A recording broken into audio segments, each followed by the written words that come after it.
Abot na kami ng San Miguel Avenue. Tapos may nakalagay pa, Welcome Mandaluyong.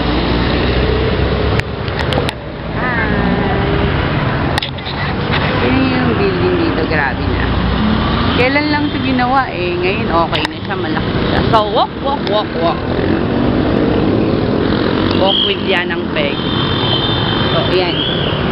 Sa aming sasakyan, sa mga friends ko abroad, eto, makikita niya na yung mga jam traffic ng Manila, especially Pasig City. Yan. So, tayo sa Greenfield District. Ano masasabi mo, Jed? Ano masasabi mo sa mga buhay-buhay? Ako, ang saya-saya sa amin. Ito, ano na nga to? Church to eh. Church na parang seminary. St. Paul. Ay, Lourdes pa to, St. Paul. Hindi ko lang sure. St. Francis yan. St. Francis pala. Yan. So, namiss niyo ba ang ingay ng Manila?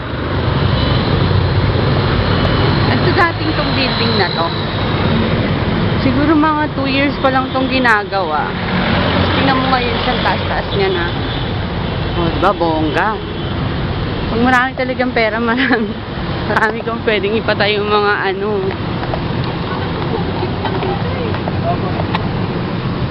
Walkathon lang ng walkathon. Yan. So, maya-maya, uuwi na rin ako ng bahay. Ihahatid ko lang siya kasi 5 months na siyang buntis. So, sinamahan ko siya dun sa may Pag-ibig para may kunin lang. Yun, tas banding. Konting-konting banding. Ayan. Ang traffic ng Manila. Especially Pasig City.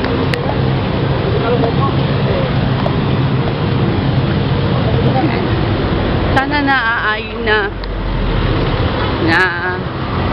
ano ba yung tawag nun? Yan. So, bawal tumawid, nakamamatay. No jaywalking. Yan ang sabi nila. Ito ang Lourdes School. Wait lang. Of Mandaluyong. Dito na kami sa Ortigas Center. Boundary ng Ortigas Center. Kaya, grabe na mga building dito nagtataas at nakakalula. Yan, Ortigas Center. Oops. Oh, yan. Yun yung mga mga places na nilakaran namin ngayong araw na to.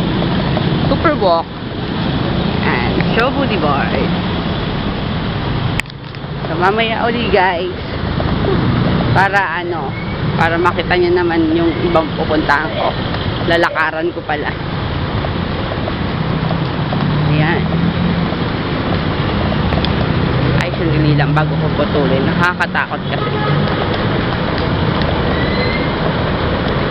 Tulog siya, nakapost. Nakakatakot. Sige na, bye-bye. Dito kami sa Shangri-La. Close pa kasi, kaya 10 o'clock na dapat bukas ng Shangri-La, di ba? Ano ba? Oo, 10-12 na nga eh. Dito na kami sa EDSA Shaw. Flyover.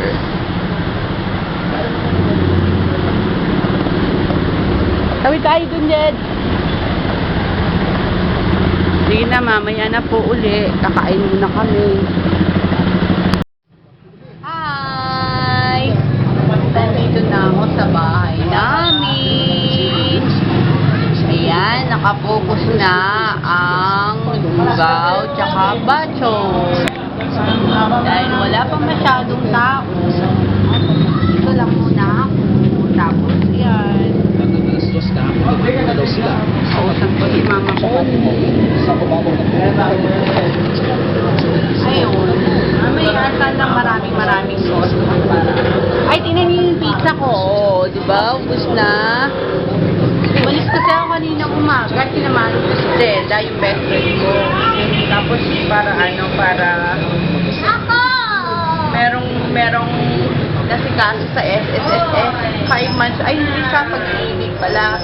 5 months na siyang so wala lang, sinamahan ko siya. Damo. I'm home, wala pang tulog. Kahit siya, Connie. Hi mo si Mama Connie. Hello po. I love you.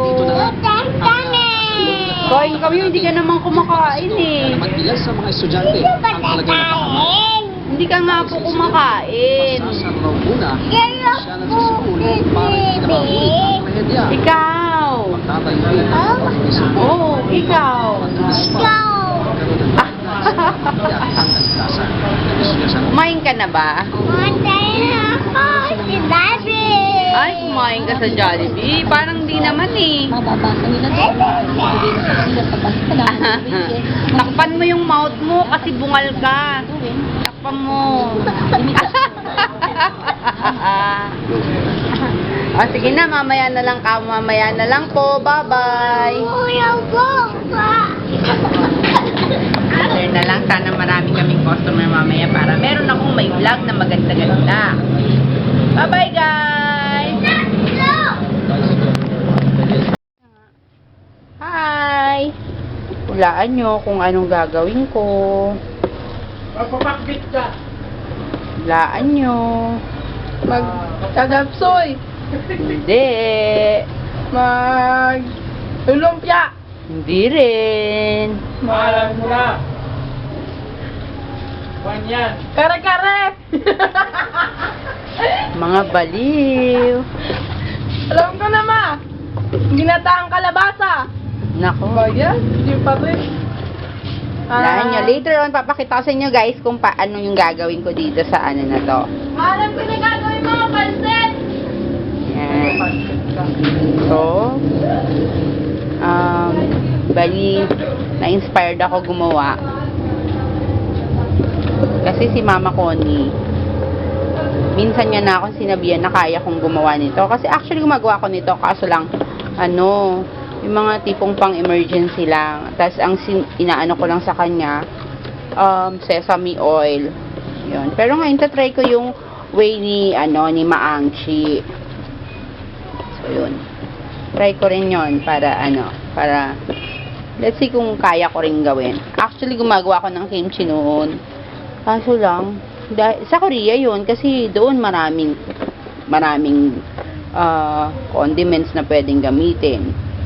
Eh dito kasi, medyo may kamahalan ng mga pepper paste. So, titignan ko kung kaya kong gayahin yung lasa ng Korea pagdating sa kimchi making.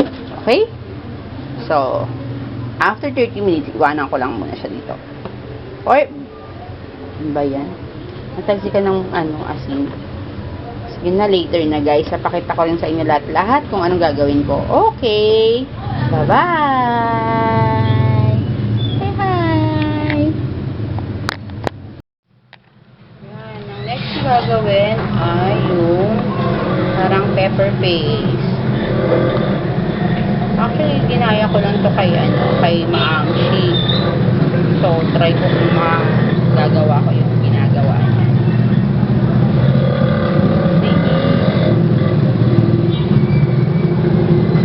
Kailangan, steer lang ng steer hanggang sa mag-boil siya according to credits to Miss Maangchi ito itong vlog na to ng kimchi.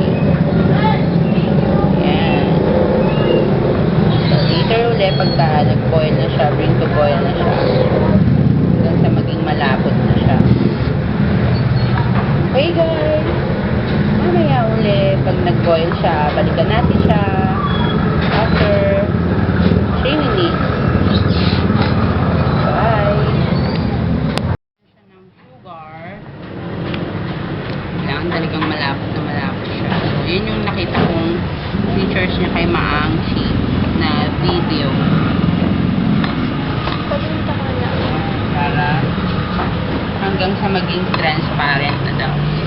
Transparent o translucent?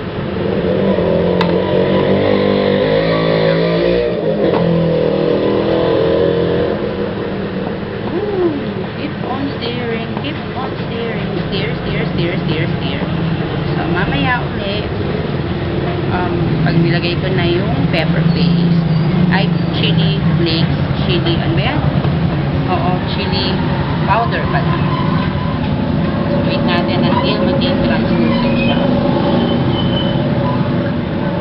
Parang sarap niya na. So, later na lang uli, guys. Kain ka na. Ayun guys, so kagaya ng sabi ni Miss Maang Chief, after na maging ferment na yung tawag niya?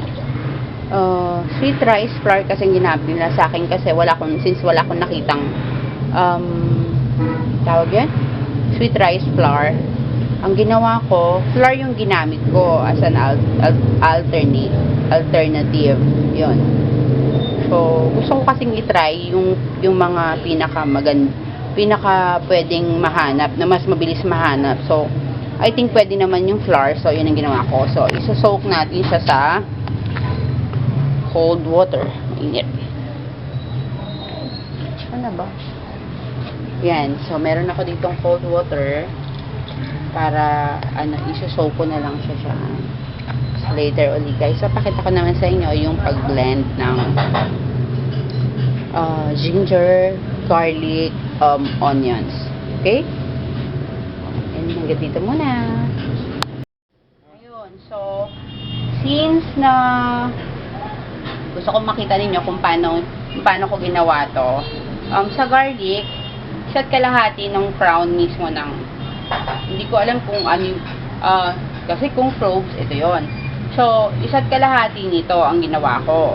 Tapos din sa sibuyas, ito yung isang buo. Tapos ganito kalaki yung size na ginamit ko. Since konti naman ang ginagamit ko. Muna kuya. Oda. Tayo mo na ako tayo. Since konti naman yung ginagamit kong napa-cabbage, ganito lang kalaki yung sibuyas, ay yung luya. Then, binalatan ko na siya. Then, in-slice ko na siya ng maliliit. No, baby.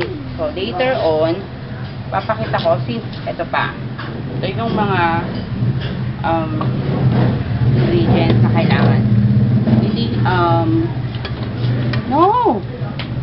I-mash. Tapos, ganito. Kasi nga, wala ko nung kagaya sa Korean na parang patis nila. So, nagkaroon na naman ako ng experimentation na kung pwede yung patis natin. Since nga, mahirap pumili ng mga Korean condiments dahil medyo may kamahalan nga. So, yan. Tapos, after, dahil nga yung Korean radish malalaki compared sa radish natin at wala rin ako makita sa market ng Korean radish, that only in the Korean mart meron nun. Guys, share ko lang na ang Korean radish ay sobrang tamis. Medyo matamis-tamis na masarap. Talagang lahat ng side dish ng Korea, kahit sang restaurant ka pumunta, meron silang side dish na radish. It's either kimchi style or yung whole kimchi or white kimchi, pero masarap pa rin. Kahit yung sa fried chicken nila, every time na merong kang order na fried chicken, merong kasamang radish, and they call it kaktugi. Yan. So, ito na. Slicein ko tong mga spring onions. Yan. So, mamaya na lang guys kasi baka mamaya yung focus ko nasa camera, mahiwa ko yung kamay ko. Okay? Bye-bye!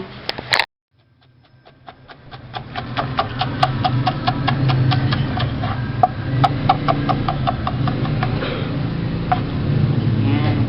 Cut mo lang.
na-prepare ko na lahat. Na-slice ko na tong mga ingredients ko. And, actually, yung napa-cabbage ko, nakababad to ng 4 hours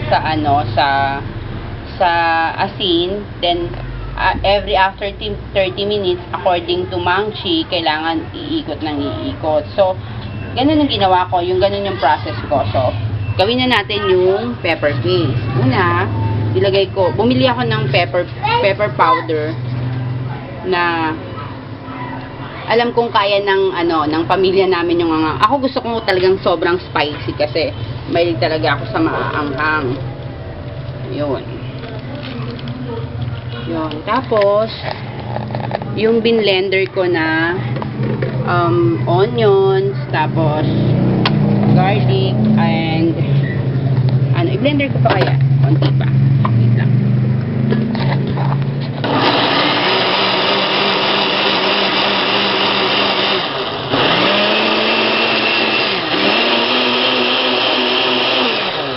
So, I think okay na siya. Sama ko na siya dito. Yan.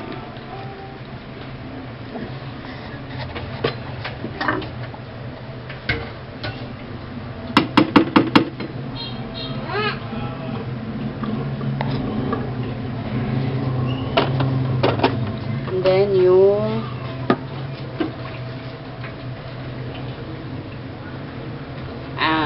yung ginawa ko kanina na instead of rice flour, ito lang ang ginamit ko. So, yan.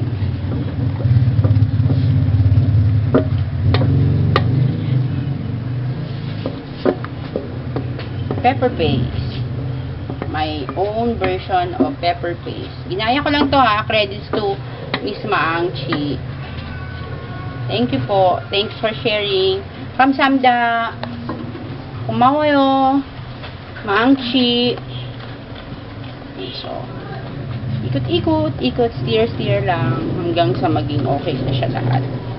Parang okay na yung pagka-steer niya. Yan, ang cute.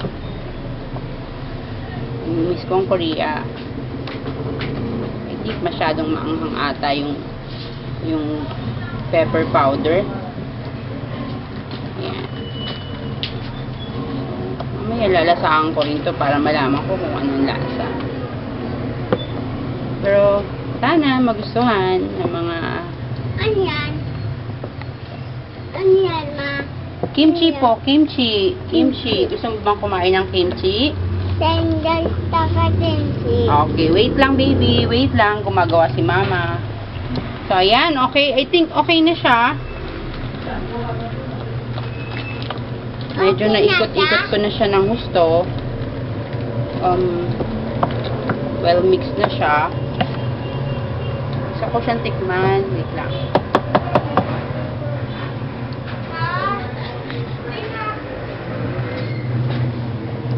Wow, sarap. Nangangagat.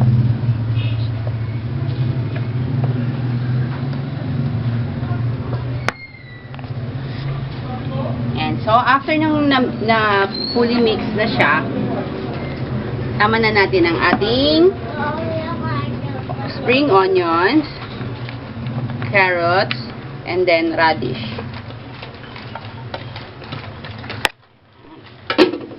So, all we have to do is mix.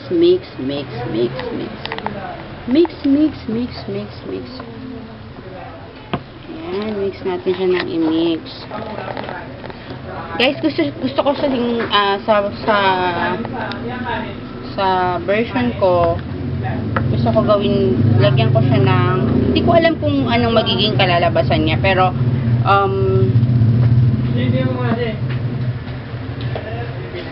hindi ko alam kung anong magiging kalalabasan ng mixtures ko, pero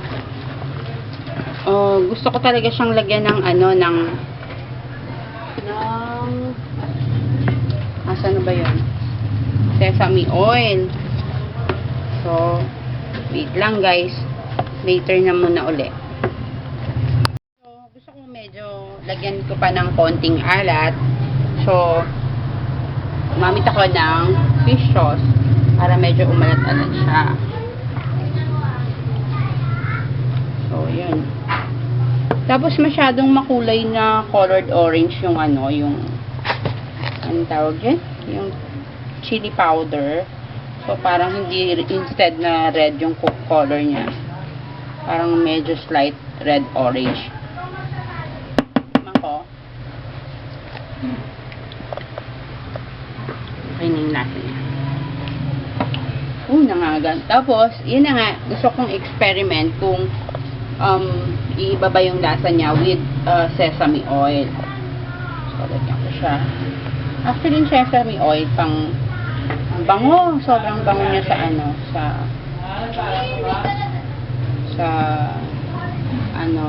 so, yun. Siguro kung nandito kayo, maamoy niyo yung aroma ng sesame oil. So, after nyan, na-drain na yung cabbage. Actually, may konting tubig pa. Gusto ko lang po i-correct. 2 hours ko pala siyang sinoke sa asin. So, until now, yun, medyo malutong-lutong pa rin siya. Ayan. Narinig nyo ba? So, ilagay na natin ang cabbage. Napa-cabbage, actually. Ayan. So, mamaya imimix ko siya. Parang marami ating nagawa kong pepper paste. Pero, tingnan natin kung sama ko na siya, imimix ko lang ng imimix. Actually, dapat kamay, kaso lang wala akong guantes. So, gagamit na lang muna ako ng spatula.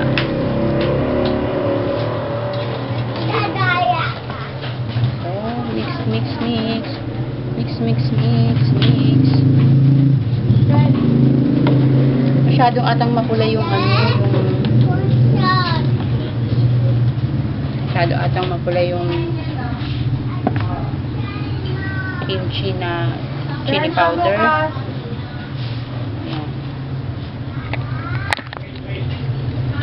Hindi ko alam kung ano yung nangyari. Pero tingnan natin kung titignan natin. Experiment lang po to. Hindi ko po sinabing magiging perfecto. This is according to inaya ko lang po yung style ni Miss Maangchi.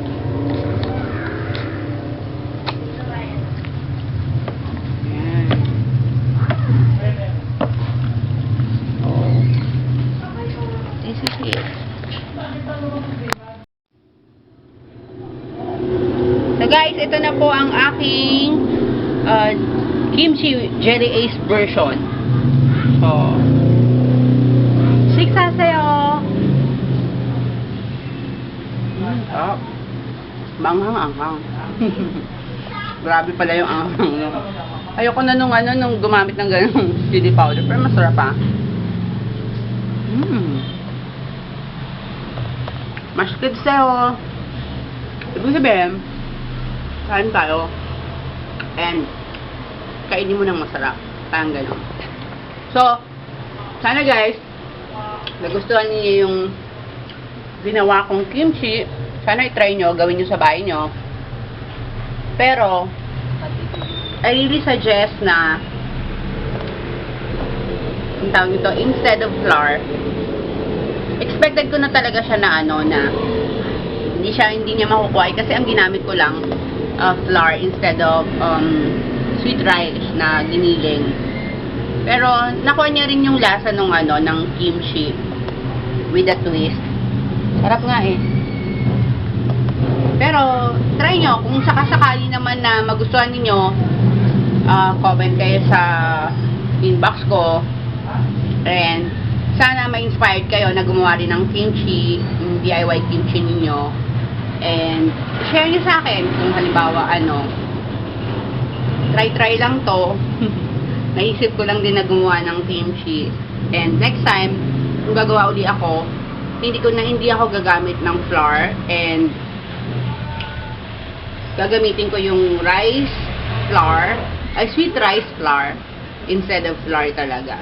Pero kung alternative lang naman talaga, yun na, yun yung pinaka the best na pwede kong maisuggest sa inyo yung flour. Sana nagustuhan niyo yung vlog ko, and thank you sa mga nanood sa akin, and salamat po sa mga compliments nyo, and please hit like, thumbs up, and subscribe. Maraming salamat! Yum, yum.